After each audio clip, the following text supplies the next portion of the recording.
warahmatullahi wabarakatuh. Banyak yang bertanya-tanya bagaimana sih persiapan berkas buat ujian dokter spesialis di Unhas. Lantas bagaimana trik and tips bisa lolos berkas di Universitas Hasanuddin? Sebenarnya tidak ada rahasia khusus untuk pemberkasan di Unhas.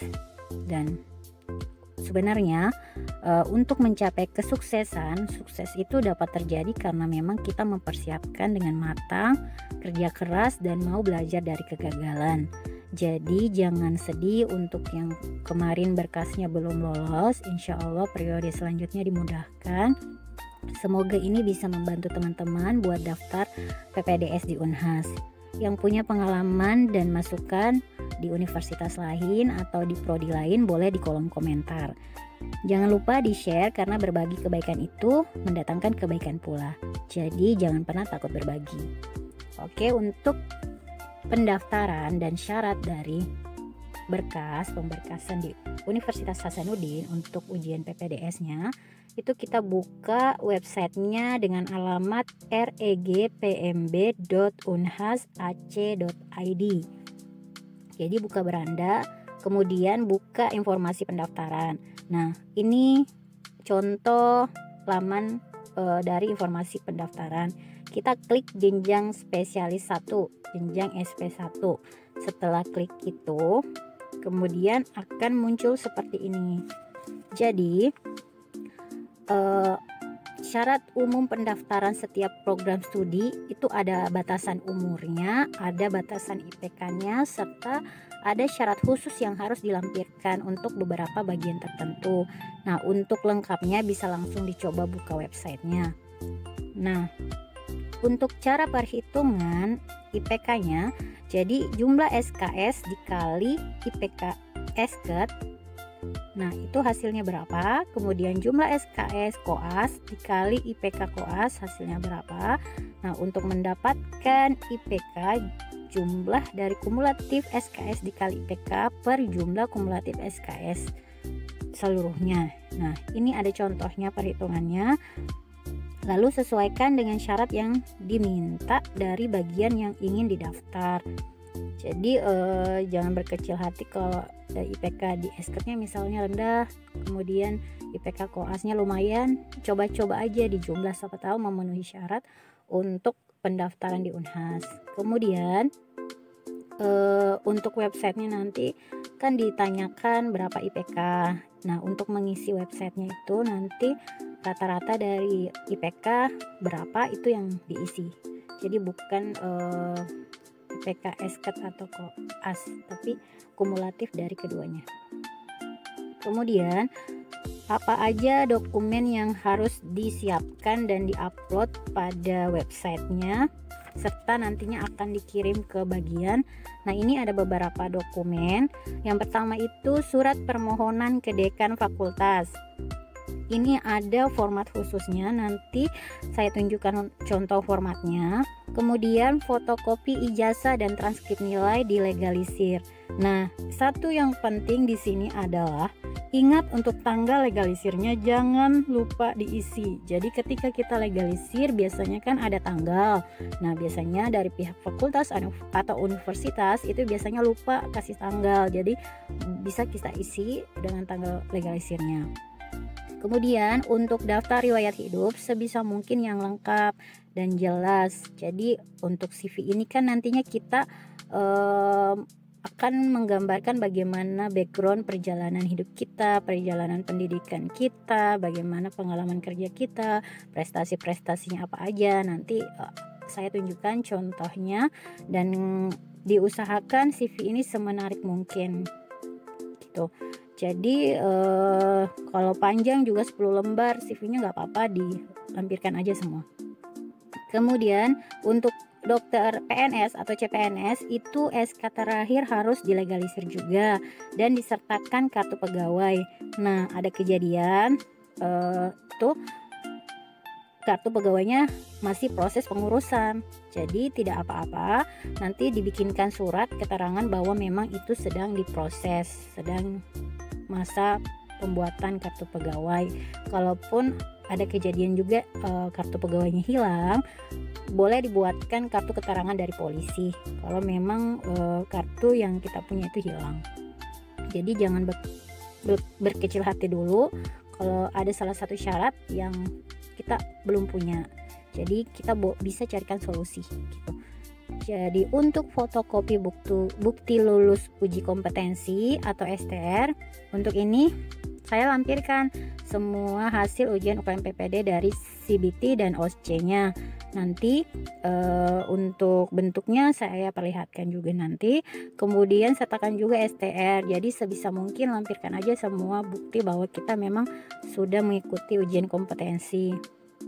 Yang belum pernah mendapatkan program ujian kompetensi, jadi angkatan-angkatan yang tua itu memang kan belum ada ujian kompetensi, disertakan aja surat keterangan bahwa memang belum mengikuti program UKM PPD. Kemudian untuk surat keterangan seleksi e-ship, surat keterangan selesai e-ship ini diambil dari rumah sakit yang pernah kita bekerja sebagai dokter internship.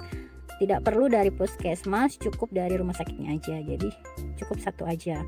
Kemudian dari surat keterangan pos e-ship, keterangan bekerja, kita lampirkan juga dari tempat kita pernah bekerja. Jadi surat keterangannya itu diambil dari tempat kita pernah bekerja. Kemudian surat keterangan masa aktif bekerja juga demikian dari rumah sakit. Misalkan ini semacam surat tugas gitu, kalau memang kita masih aktif bekerja di tempat itu. Kemudian surat keterangan akreditasi, dan ini sertakan semua dari universitas, dari fakultas, itu disertakan semua. Dan perhatikan tanggal expired dari surat keterangannya, karena setiap surat keterangan dari akreditasi itu ada masanya. Jadi dari tahun sekian berlakunya sampai tahun sekian. Nah itu diperhatikan karena ada teman kemarin yang gagal berkas gara-gara masa berlaku surat itu sudah berakhir. Jadi cari yang terbaru dari surat akreditasi ini. Kalaupun tidak dapat, coba cari di Google, biasanya ada. Kemudian kalau tidak ada di Google, bisa minta sama teman yang satu universitas. Kalau tidak sempat sahkan, bisa print dari foto aslinya, kemudian kirimkan. Kalau ada fotokopiannya juga tidak sempat disahkan, print aja berwarna kayak gitu yang punya teman kita. Jadi waktu aku itu kayak gitu, jadi nggak sempat sahkan, tapi saya print yang asli dan berwarna. Akhirnya alhamdulillah lolos berkas kayak gitu. Kemudian untuk rekomendasi ini cukup penting.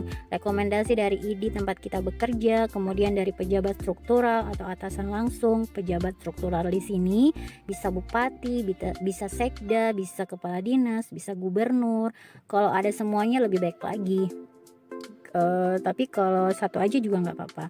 Kemudian untuk yang dari sejawat atau spesialis dari prodi yang kita minati itu bisa dari dekan atau dosen yang pernah mengajar kita di alumni kita.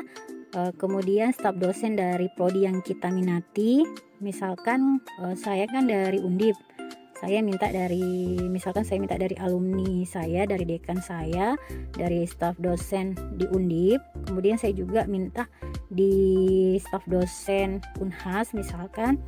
Nah kalau itu ada semua, ya bisa dikumpulkan semua. Kalaupun tidak ada dari staf dosen alumni kita atau staf dosen prodi yang kita tuju, itu bisa dari orang yang mungkin terkenal atau dari sejawat yang punya link di universitas yang kita tuju. Tapi sebaiknya sih ada dari prodi yang kita tuju gitu, karena biasanya juga dari beliau biasanya dikasih arahan gitu, dikasih masukan untuk ujian kita, bagaimana sebaiknya ujian ini, bagaimana harus mempersiapkannya, itu biasanya diarahkan. Kemudian jangan lupa untuk rekomendasi ini usahakan orang yang betul-betul mengenal kita atau orang yang dekat dengan kita gitu. Jadi ketika nanti ditanya pas wawancara, kok bisa dapat rekomendasi ini, kita bisa jawab, oh beliau dosen saya dok di Undip, oh beliau dekan saya kayak gitu, beliau pembimbing saya di Undip misalkan kayak gitu. Jadi kita punya alasan, tidak asal minta rekomendasi kayak gitu. Kan biasanya juga mereka akan konfirmasi ke, misal kalau kita minta ke dosen kita, mereka kenal, mereka akan konfirmasi ke dosen kita bagaimana sih orangnya, bagaimana attitude-nya, bagaimana kepribadiannya, itu biasanya mereka tanyakan dan konfirmasi ulang.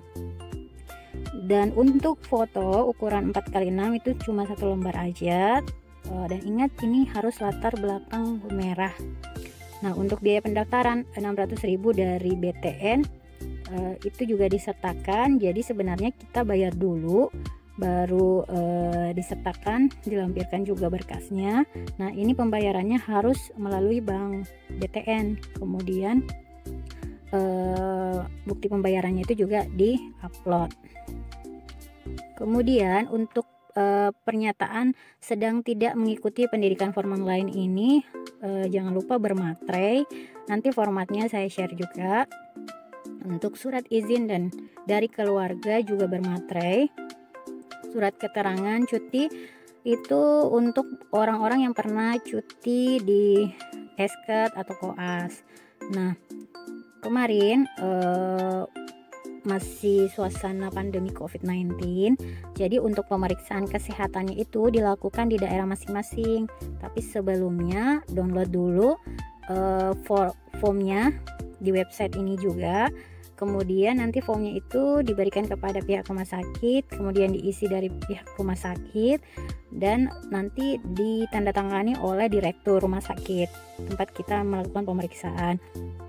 Nah, hasil dari pemeriksaan ini dan semua hasil pemeriksaan lainnya seperti foto toraks, EKG, kemudian pemeriksaan THT, mata, saraf, itu juga dilampirkan. Jadi di scan jadi satu, kemudian pihak rumah sakit mengirim ke email dari Unhas. Jadi bukan kita yang mengirim, jadi pihak rumah sakit yang mengirimkan file kita.